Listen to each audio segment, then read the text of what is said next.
I didn't know that.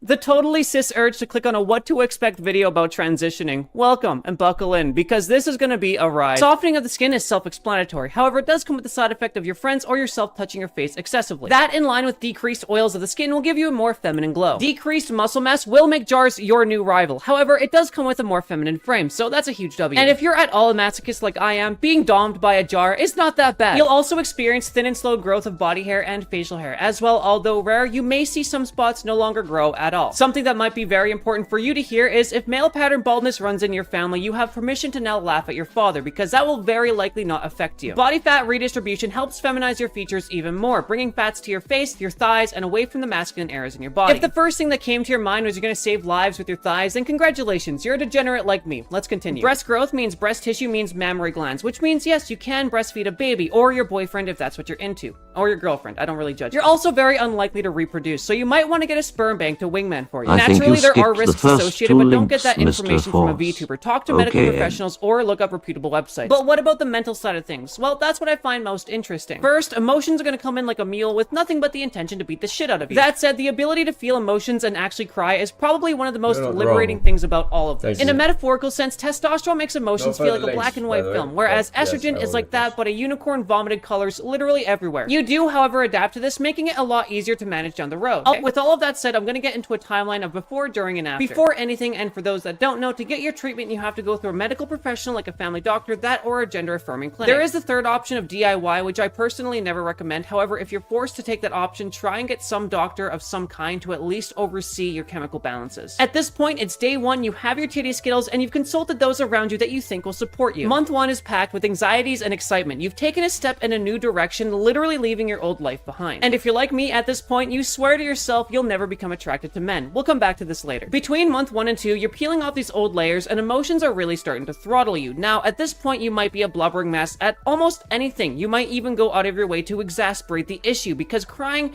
feels a lot better than the numbness of dysphoria and testosterone over the many years. And by exasperating the issues, I mean going out of your way to watch sad shows, etc. You know, scarring yourself forever by watching Your Lie in April. Just a random example. Just kidding, that show is not sad at all. You should probably go watch it. You can trust me, I'm a VTuber. Month 3 comes, and oh dear lord, you're not a double D goth waifu yet. Now, you know the process takes 3 to 5 years, but you swore it was going to be instantaneous. The devastating reality hits you that this is going to take some time. Now, you might have seen some budding already.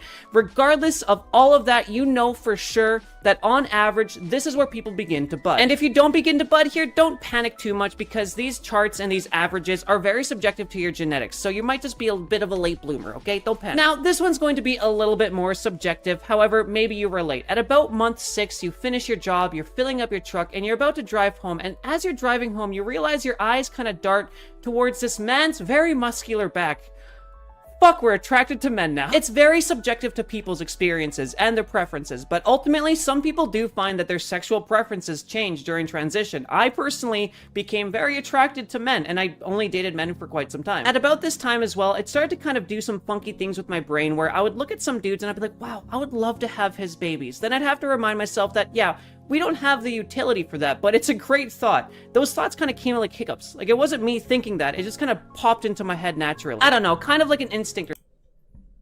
You learn your lesson, chat.